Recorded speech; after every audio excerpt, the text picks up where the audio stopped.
A boy named Suzuki Yuki, a self-proclaimed loser, makes a grand bow as he confesses to Sasaki-san, recalling his past awkwardness. Looking up at her blushing face, Suzuki thinks to himself that Sasaki-san is the cutest girl in the world. Wah! Sasaki-san lifts his chin with her foot, but he's distracted by a line of ants and something very strange about her shadow. With a yell, Suzuki points out the impossible. Sasaki-san's feet are off the ground, but she just strikes a few silly poses in response. With a soft whoosh, she floats down to the ground, gets close, and asks if he saw her power, which a stunned Suzuki confirms he did. The truth is, Sasaki-san explains, she has powers like the ability to float, which she demonstrates again, leaving Suzuki completely stunned. She demonstrates her power is more of a low-altitude slide that's faster than walking, then turns to Suzuki with an expectant look. Now that you know, she asks with a blush, can you still say that you like me? He's left speechless. Undeterred, Suzuki reaffirms his feelings, thinking nothing could stop him from liking her, and boldly asks her out again. With tears in her eyes and a radiant smile, Sasaki-san accepts his confession. Wah! To commemorate their new relationship, Sasaki-san offers to let Suzuki float too, though it seems only he is floating on air. Suzuki, the epitome of mediocrity, can't believe he has a cute girlfriend with powers, but a week has passed and they haven't spoken. He imagines a disdainful Sasaki-san calling him boring and panics, certain she'll dump him, just as he spots her across the crowded school store. A wave of doom washes over him as he imagines her chastising his cowardice, so he steels his resolve and begins to shove through the crowd. He stammers her name, and she turns with a brilliant smile, putting him at ease as she asks if he's also shopping. With a dramatic whoosh, Sasaki-san jokes about parting the crowd with her powers, but quickly tells a horrified Suzuki to relax, he'll have to charge in the old-fashioned way. Bumped and squished in the lunchtime battlefield, Suzuki suddenly spots something that makes his eyes glow. He's captivated by a limited edition golden curry bun and makes a desperate lunge to grab it. Triumphant, Suzuki celebrates obtaining the curry bun, but when Sasaki-san approaches, her friend mysteriously whispers for her to stay away from it. Just as he's about to take a bite, Sasaki-san gets stern, telling him to put the curry bun back immediately. Suzuki asks what was wrong with the curry bun, and Sasaki-san whispers her other secret.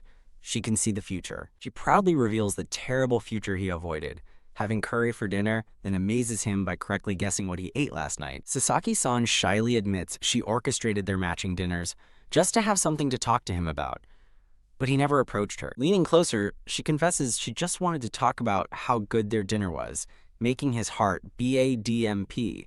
Overjoyed, Suzuki realizes she wanted to talk to him all along, but his logical question about her future sight is met with a clueless shrug. After all, Sasaki-san clarifies, her future sight is just predicting dinner. Suzuki concludes she's a little bit amazing and a little bit weird. A rat TLE at the staff room door leads to Suzuki being buried under piles of paperwork by teachers rushing to watch TV. He misses his train thanks to the teachers, but his luck changes when he spots Sasaki-san sitting on the next one. He sees his sleeping girlfriend, Sasaki Nodoka, and considers sitting next to her, but a horrifying fantasy of being arrested makes him hesitate with a bam. Frozen with indecision, he finally makes a move, only to sit far away, sobbing over his own cowardice. Lost in thought about how he's not worthy of her, a sudden screech of the brake sends him flying forward with a bonk. What? As the train stops, Sasaki-san, still asleep and hovering, begins to slide uncontrollably right at him. He catches her with a soft palm, but as she starts to wake up, he panics, insisting it's not what it looks like. Waking up in his arms, Sasaki-san's confusion melts into a bright, happy smile as she recognizes him. His heart goes BA dump as she nuzzles into his chest and promptly falls back asleep. Cradling her, he realizes this girl is his girlfriend and proudly declares himself the luckiest guy in the world. Sasaki-san invites him to eat lunch together, presenting a cute bento box, an invitation he immediately recognizes as a date. The silence during their lunch date feels like an eternity, and his anxiety spirals into a vision of her breaking up with him. Just as he loses hope, she asks about his unusual lunch, giving him the perfect opening to deploy his secret conversation-starting weapon. Ta-da! He reveals a panda-shaped mystery object, challenging her to use her supposed X-ray vision to see what's inside. You bet I can, she declares, accepting his challenge to use her powers and reveal the panda's contents. With a dramatic FWIP of her hands, Sasaki-san focuses her X-ray vision on the panda, trembling with effort as Suzuki watches. With a flump, he collapses in disappointment as she explains her X-ray vision just made the panda's black patches transparent, making him doubt her. She asks for the panda, then twists its head off with a pop, revealing it was full of food all along. She turns to him with a brilliant smile, offering him one of the treats. Flustered by the indirect kiss, his thoughts are interrupted by a sudden boom as a girl from the newspaper club appears, eager to interview the spicy couple. They wonder if they really look like a couple as the reporter presses on, asking for the story of what brought them together. Sasaki-san confidently explains that it was pineapple from sweet and sour pork that brought them together, leaving Suzuki and the reporter utterly baffled. He's shocked to find a forgotten bag of pineapple-flavored candy in his bag, realizing her X-ray vision must be real after all. Suzuki, a self-proclaimed loser, successfully buys his item and is about to leave the store when he spots Sasaki-san waiting outside. As Suzuki leaves the store, he gets an unexpected lucky break when he sees Sasaki-san waiting outside. He panics, wanting to talk to her but imagining a terrible scenario where she reports him as a stalker, but she just calls his name with a bright smile. Relieved she's acting normal, he tries to hide his purchase, but his dodgy behavior only makes her more curious. He freaks out, remembering her X-ray vision, and has a flashback to leaving his dad floating at home, but a quick call confirms his dad is fine. Just then, with a yank, she grabs the item from him. She sees he bought a strange creature's chocolate, which she explains includes a sticker. With a flip, she reveals her personal collection and declares her desire for the ultra-rare one. Eager, she tells Suzuki to use his luck to find the rare sticker for her, showing him how to hold his hands as he resolves to try. With a HNNNG of concentration, he picks a box that seems to shine. As she thanks him and goes to buy it, he realizes this must mean she can't actually see inside. With a jolt, she skips out of the store and he concludes her X-ray vision isn't real. They walk together and she asks if she can open her prize now. With a peek and a tear, she carefully opens the package. Ta-da! She jumps in excitement, proudly showing off the exact, rare sticker she wanted. Overjoyed, she thanks him profusely, and he's just happy to see her so happy. Getting close, she offers to tell him something good as a thank you. With a touch, she leans in and whispers that he's already plenty cool, just the way he is, making him blush furiously. With a thud, he's left stunned as she waves goodbye, unable to process her compliment and that she thinks he's cool. He wonders if her X-ray vision is real after all, then recalls the pineapple incident and realizes she just glimpses things. He concludes she's a little bit amazing, and she winks, telling him to keep it a secret. Ah yeah. The next day at school, Suzuki celebrates finally holding hands with his girlfriend, while his classmates are shocked. He reflects on their moments together as a new chapter, time control, begins. His heart goes BDMP as he imagines reaching for her hand, but his fantasy takes a dark turn with a shing as she glares, holding a knife. In his panicked vision, she commands him to sit and reflect on his actions, leaving him to lament that a loser like him can't even hold her hand. Slam! Back in reality, Sasaki-san bursts into the classroom, slides across a desk with a skirt, grabs Suzuki, and pulls him away, yelling for him to come with her. Outside, they catch their breath, and she excitedly reveals she's discovered a new power after seeing a couple walking to school earlier. She flashes back to seeing a boy with a buzz cut stop and hesitantly reach for a girl's hand, who looks back with a blush. He holds her hand, and in the present, Suzuki and Sasaki are both flustered watching the memory. She explains they were so adorable, she just had to see it again. With a glow, she reveals that by double tapping her left eye, she rewound time by 10 seconds. She got so excited she almost ran into them, leaving Suzuki stunned by her new time control ability. As he starts to speak, a blushing Sasaki-san nervously asks to talk about that. Before he can respond, she closes the distance and gives him a sudden, heartfelt hug. Time seems to tick by, as a stunned Suzuki stands frozen in her embrace. With a blush, she dashes away, leaving him to wonder what the feast was all about. She calls back for them to return together, leaving him to realize holding her hand is still a dream, as a strange, happy feeling fills his chest. Still feeling the otherworldly flutter in his chest, his mind goes poof as he realizes she must have used her 10-second rewind power to hug him. Dazed in class, Suzuki sits in a dog-leg pose, forcing a classmate to complain to the teacher, while a smiling Sasaki-san thinks to herself that he was just a little bit unfair. In a new chapter titled Telepathy, Suzuki narrates that he's a loser from head to toe, just as another boy calls his name. The boy ropes him into cleaning up a mess of cones, but Sasaki-san happily joins in, thinking it sounds fun. Suzuki is lost in how cute she is until a rattle distracts him. Seeing the baseball team practice, he gets an idea for a conversation starter. He asks Sasaki-san to use her telepathy to speak to the batter's mind. With a WHMM, she focuses her power, and the batter suddenly flinches with an eek. Suzuki is amazed as she confidently declares that she can use telepathy. Excited, he asks her to demonstrate on him. With a F-wish, she puts her fingers to her temples and stares intensely as he eagerly awaits her message. He hears nothing, and she explains it might take a week to arrive, making him think a letter would be faster. Wanting to protect a surprise, she suddenly panics and runs away with a traffic cone on her head. That evening, after finishing his homework, Suzuki reviews a long, detailed list of conversation starters he's prepared to use with Sasaki-san. With a pomp, he hugs a pillow, sighing that the weekends feel so long now that he's in love with her. Wah! He breaks down crying that he misses her voice, his sadness, pain, and loneliness manifesting as cute blobs, until a voice suddenly clears its throat. With a jolt, the sad blobs are blown away as he realizes her telepathic message has finally arrived a week later. He hears her voice asking if he can hear her. His nightmare continues as he sees himself as number 5, a lowly member of her entourage, kneeling before her and her other, more impressive suitors. His heart pounds as he musters the courage to respond, but he's interrupted by her telepathic confession, "I love you." Poof. His mind overloads and he flops back onto his bed. Lying in bed blushing, he happily replays her message, which gets cut off just as she says, "I low." He checks his phone and sees a text from Sasaki-san with a picture of a soft fish cake, followed by a ping. Seeing that his response to her text was just, "Me too," he finds her evasive replies cute and thinks she's a little bit amazing, even with telepathy.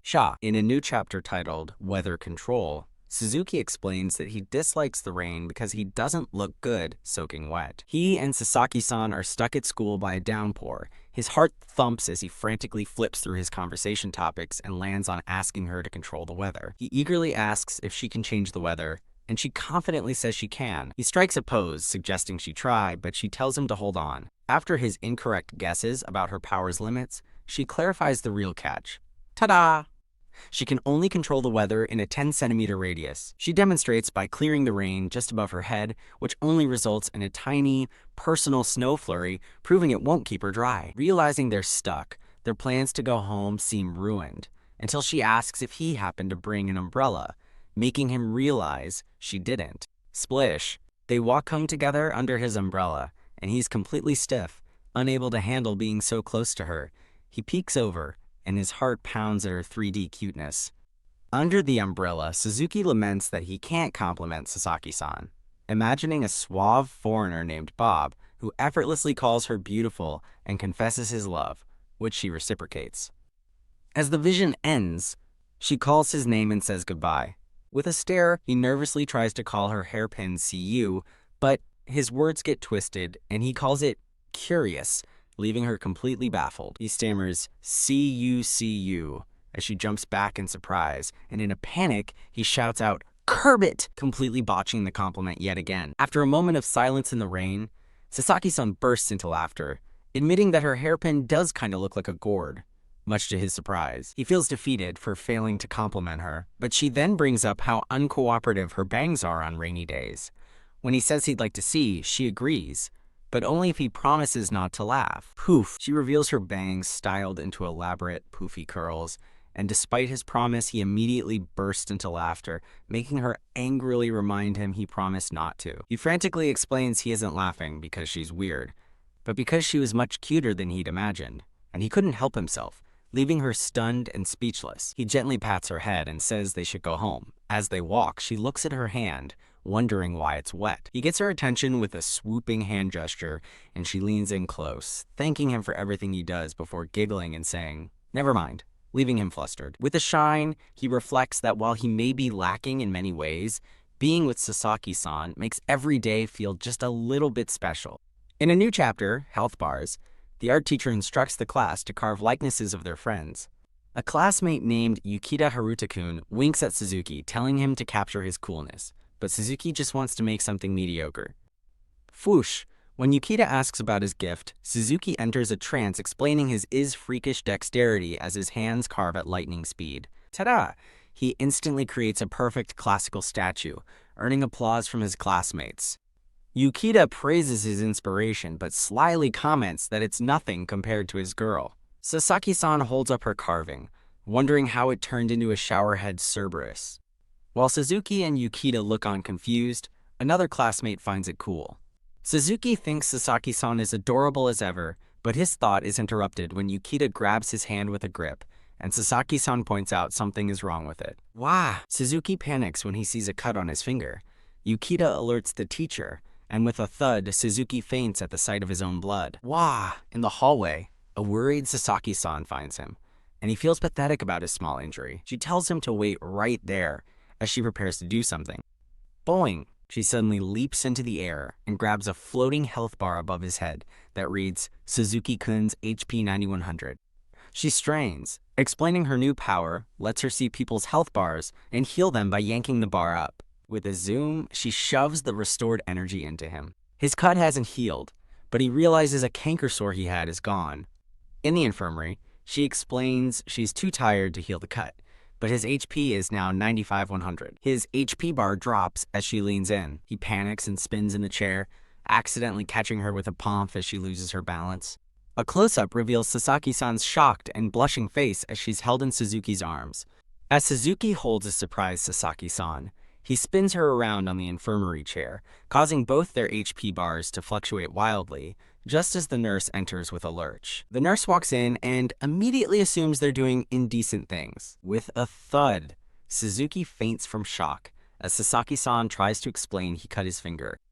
Hua! Suzuki is knocked out with his HP at a critical 0.01. Sasaki-san frantically tells the nurse he's almost out of HP, once again proving she's a little bit amazing. In the new chapter, Body Temperature Control, Suzuki, a self-proclaimed scaredy cat, cringes as the gym teacher announces his least favorite activity, dodgeball. Wah! A ball flies toward him with a neum, and he screams, imagining he'd be a splat on the floor if it had connected.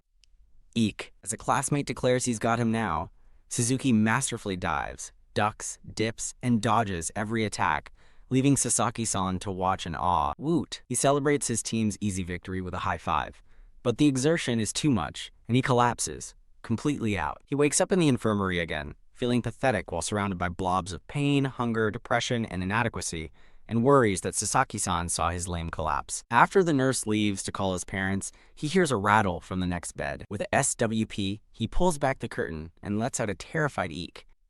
Loom. He recalls a ghost story about the infirmary and panics as a bandaged figure emerges from behind the curtain, thinking he's about to die. The ghost is just Sasaki-san, asking if he's okay. He's so shocked to see her that his soul momentarily leaves his body with a zoom. She giggles, explaining she faked being sick to check on him, but as she coughs, he notices she looks flushed. Plop, she suddenly slumps over.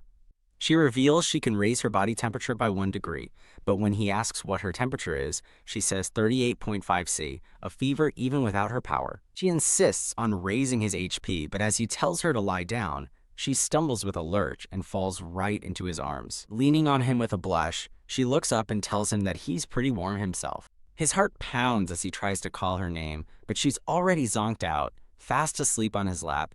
He jumps as the nurse walks in on them yet again. The nurse deadpans Mr. Improper Conduct, as Suzuki, surrounded by his emotion blobs, frantically tries to explain the situation while Sasaki-san sleeps on. The new chapter, Conjuration, begins with Sasaki-san and Suzuki studying for midterms, a daily ritual for them. He watches her trying to cool down and offers a hair tie, but she says her hair is what's bothering her, and she's looking for an elastic. After searching her bag, she can't find one and decides to try something else. With a jolt, she stares intently at a box of charms, getting an idea. She says the letter O, and with a plop, a physical O materializes and falls into her hand, leaving Suzuki completely stunned. As an example, she shows how she conjured, inked, and stamped the word for peace to complete her penmanship homework. She asks him to keep her power a secret, but they're both distracted when they overhear other students making plans for karaoke and parfaits, becoming invested in their conversation. Smack! She slaps her own cheeks to snap out of it, declaring she won't be a hindrance to his studying and gets pumped to ace the test. While washing his hands, Suzuki worries that he's boring Sasaki-san with all the studying. wondering if she's having any fun with him. His anxiety creates a vision of a fed-up Sasaki-san, calling him dull, before jumping on a motorcycle with another boy and riding away, calling back a strange, "Goodbye, Suzuki-kun." His panic subsides as he dismisses the vision, reassuring himself that Sasaki-san genuinely likes him. At her desk, Sasaki-san sleeps peacefully, dreaming the words, "I like you, Suzuki-kun." Tiptoeing over, he worries she was bored from studying, but then he spots tiny, conjured words floating by her head. Pop! The O she used as a hair tie vanishes with a veeb. Whoosh! Her hair falls as Suzuki realizes her power must have a time limit. He leans in and reads the other words she unconsciously conjured in her sleep. Suzuki-kun, I like you. Huh? Shocked by her confession, he scoops up the letters with a hamph. She stirs with a BDMP, mumbling in her sleep as he looks on, flustered. Tasting the sweet, rock candy-like letters, he realizes they instantly dissolve. This proves to him that Sasaki-san truly does like him. Poof! His mind overloads as he realizes the words came from her mouth, making it an indirect kiss. As he panics, she giggles softly in her sleep.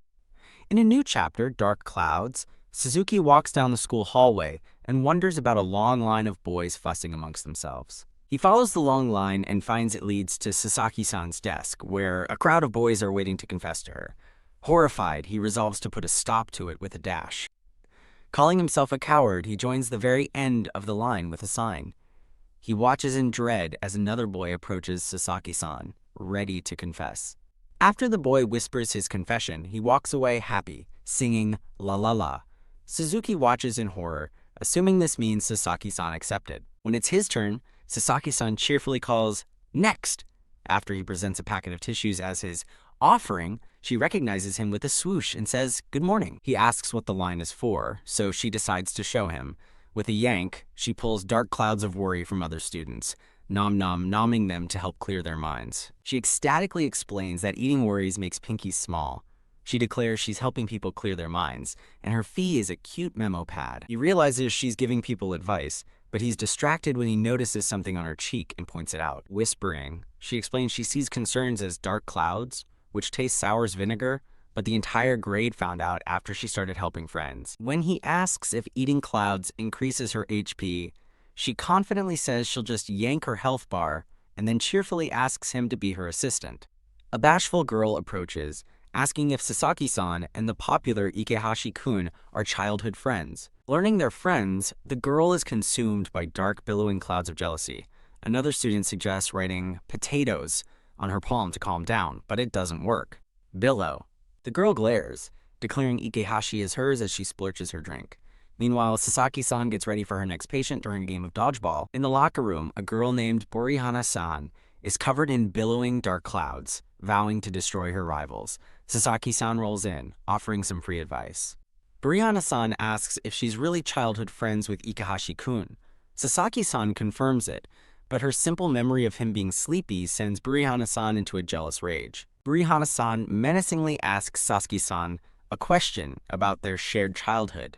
While nearby, some boys complain about the heat after gym class. After gym, a tired Suzuki worries about Sasaki-san. He spots her in the classroom, but she's surrounded by massive, dark, billowing clouds. He slowly approaches and asks if she's okay, but she turns with a hostile glare, demanding to know who he thinks he is. A new chapter, Demon, begins as she repeats her hostile question. A shocked Suzuki asks if she's even Sasaki-san, but she scoffs at the idea of being his boyfriend. Suzuki stares, confused by her strange behavior, while classmates gossip about magical girl Sasaki-san. She declares they would never work out and suddenly boasts about being able to fly. She lists off more fake powers like time control and seeing stock market trends before suddenly grabbing Suzuki with a whip and yelling at him to buzz off. She drags him to the home EC room and slaps him, accusing him of looking down on her before starting to draw a magic circle on the blackboard. As she draws bizarre figures, she declares she's summoning something. When he asks what, she sinisterly replies, "A demon," leaving him terrified. Wawa. He watches in horror as she chants before a large poof of smoke erupts, leaving him collapsed on a desk. A confused Sasaki-san says, "Wah," while Suzuki peeks up from the desk, barely managing to say, "Sa." With a teary smile, she calls his name and dashes toward him. He grabs her, frantically asking if she's back to normal. She asks what he means, but their conversation is interrupted by a vibrating mud ball, which billows into a monstrous, angry-looking creature. "I am a demon," it declares before plopping onto Sasaki-san's head. It introduces itself with unpronounceable symbols and asks which of them was the summoner. They both deny summoning it, but the demon doesn't care. It simply asks, "What's your wish?" When they can't think of a wish, the demon insists it must grant one to go home, explaining that they're making a contract for anything they desire. He asks about compensation, fearing they'll lose their lifespans, but the demon just laughs and says what it will take from them now.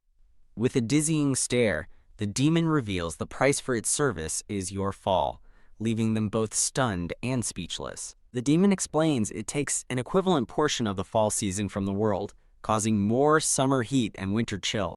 After explaining why fall feels shorter, the demon tempts Sasaki-san by asking if she wishes for a boyfriend. She eagerly confirms that's exactly what she wants. After a moment's thought, she gets an idea. The demon flaps its wings excitedly, guessing she'll ask for immortality or wealth, but she's ready to reveal her wish. She wishes to be able to tell overripe avocados by sight. After a stunned silence, the demon agrees, and a sparkling light envelops her. The wish is granted, shortening fall by 3 hours and 12 minutes forever. With a "see ya," the demon vanishes, telling them to keep on struggling. Oof, the demon is gone, and Suzuki is relieved the real Sasaki-san is back. He dashes to the door to see if anyone overheard, asking if she heard anything. She exclaims that she can feel the amazing ability to tell a ripe avocado from the others just by sight, feeling just a little bit amazing. The new chapter, Lemon Drops, begins with Suzuki reflecting that everything is rainbows and sunshine now that Sasaki-san is back to normal. During home EC, Suzuki recalls how he accidentally made a giant parfait last time. The teacher asks everyone to make fruit jello today. He says his hands have a mind of their own when cooking. When a classmate presents lemon drops, Sasaki-san declares she can turn any edible item into candy. Sasaki-san feels confident about today's curry-making class since she's in a group with Suzuki-kun, while their teacher announces he'll be grading every team's dish.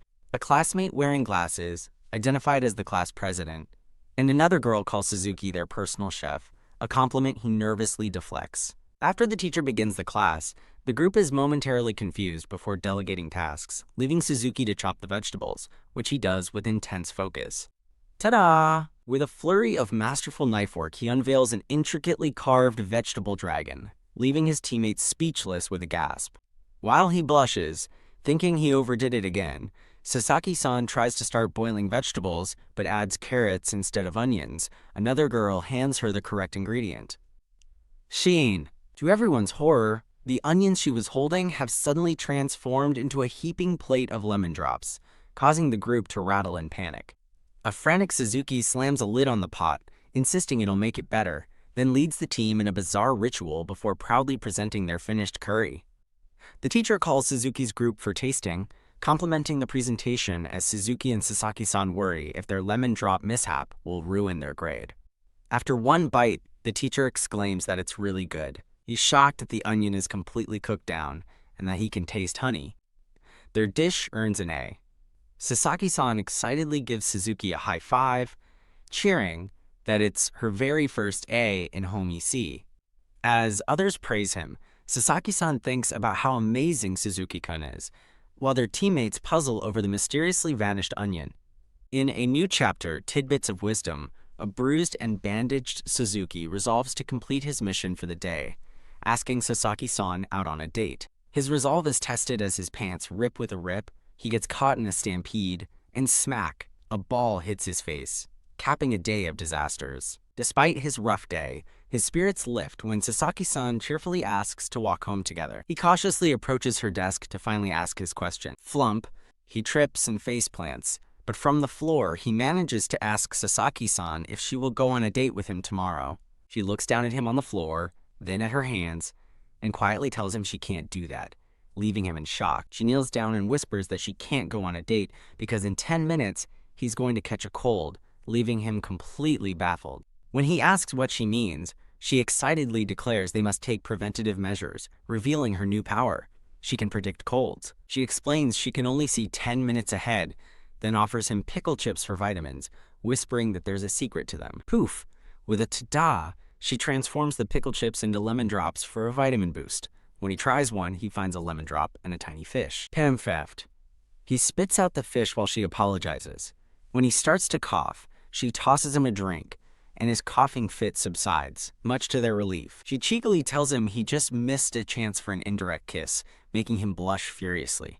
She giggles and says she was just teasing. Quoting her elderly neighbor, she says he needs to cool his head and get fresh air, then rattles the window open, making him shiver from the sudden cold. Seeing him shiver, she panics and quotes another neighbor, insisting he needs layers before wrapping him tightly in a blanket and a huge scarf. As he fidgets inside the scarf, she suddenly throws her arms around him in a tight hug, leaving him wide-eyed with shock.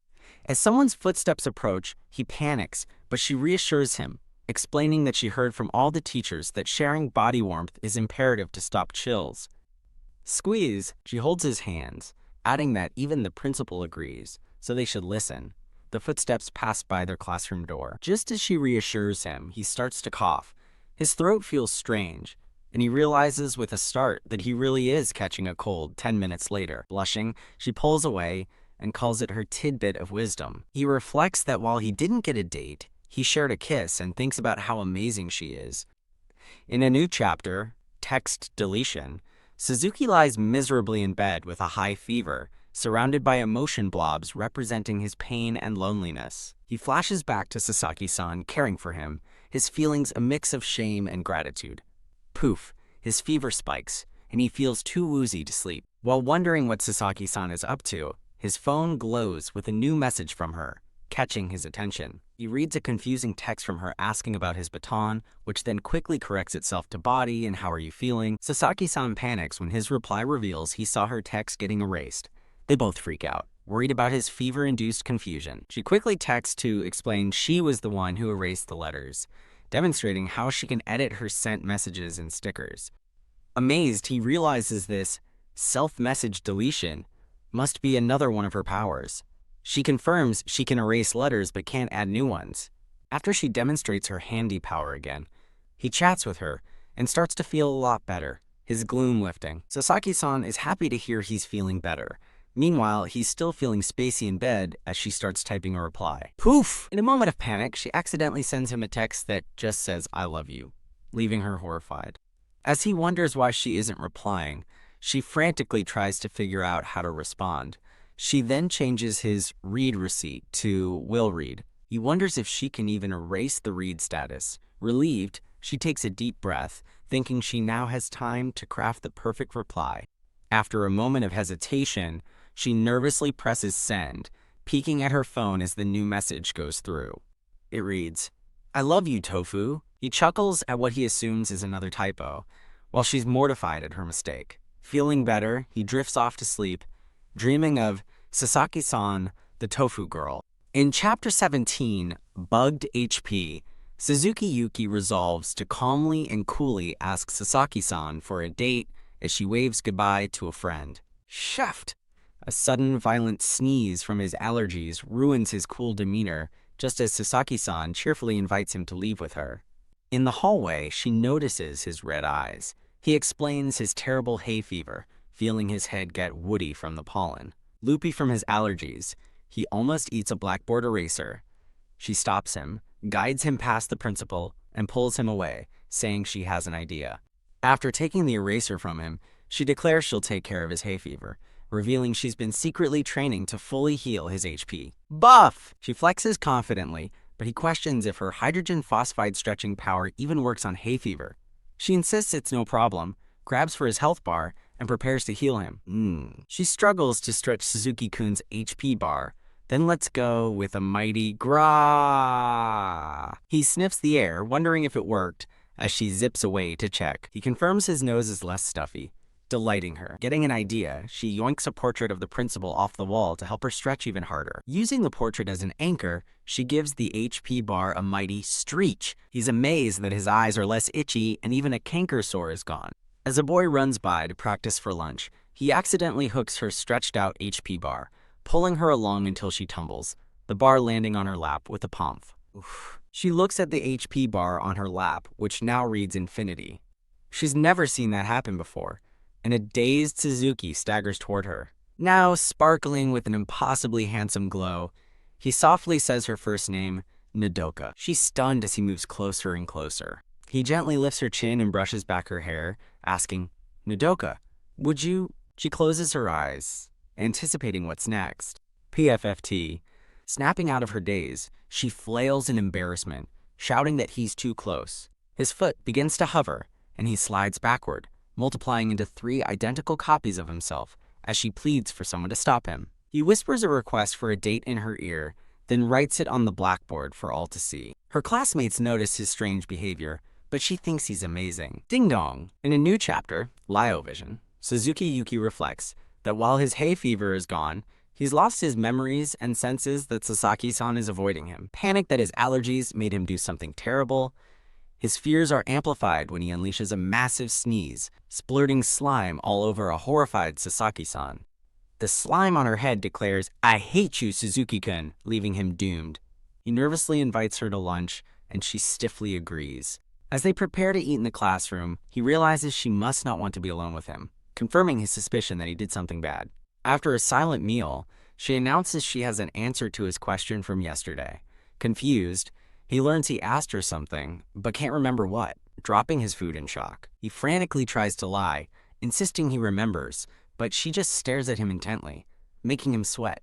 MMMPH. She grits her teeth, concentrating hard. Wondering why she's glaring, he watches as she stands and asks the class president to borrow her glasses for a moment. After putting on the glasses, she claims she can now see when people lie thanks to her new 202,000 vision, leaving him completely baffled. Wearing the glasses, she leans in and confirms she doesn't remember anything from yesterday, causing him to slump in defeat. She then reveals he asked her on a date, which made her incredibly happy. Mortified that he forgot, he stands and yells that it's not true, he really likes her. He passionately confesses he's wanted to go on a proper date with her forever, then formally asks her to go out with him on Saturday. Of course I will. She tearfully accepts, but warns him not to lie again because she can see through him. Their classmates cheer as he thinks she's amazing. A new chapter, The Date, begins at an amusement park. Sasaki-san is overjoyed, declaring it's her first date ever, while Suzuki clutches their tickets, equally excited. Determined to make her happy, he plans to visit all the places she wants to see, starting with a ride. She beams with a brilliant shine. Following the map, he confidently leads her to what he thinks is the ride, but ta-da! It's the Lost Child Center, leaving him flustered. Sasaki-san spots a food cart and declares she wants to eat, pointing excitedly at the melon pan-flavored popcorn on the menu. After ordering, they sit on a bench and share the popcorn, both agreeing that it tastes really good. She points out a custom headband shop, eager to try it out. Inside, they marvel at all the parts they can use to create their own. As a souvenir, she suggests they make headbands for each other. Ta-da! They reveal the wild, goofy headbands they created. They laugh that they went a little overboard, but agree it makes the headbands more special, then run off to have a crazy fun day. Whoosh! The wind is so strong that their wild headbands create intense resistance, blinding them. She tells Suzuki-kun to let her handle it. Yeah. With a shout, she somehow stops the wind from blowing in their faces. He's amazed, but she explains she can't stop it, only turn it into an upward wind, making their hair fly straight up. See? She grins, happy they can see now, even if their hair is blown back. They laugh about their ridiculous hair and how their headbands got messed up. Hee. As they snack, with their headbands now askew, she asks him if he's feeling less nervous now. He's confused, but she explains that while she's happy he's trying so hard, he doesn't need to. As long as they're together, the fun is always right in front of me, leaving him speechless. He reflects that she always looks like she's having fun with him and realizes he feels the same way. He thanks her, thinking she is absolutely right and a little bit amazing. Wah! She suddenly jumps, pointing to a new attraction she wants to visit. Eek!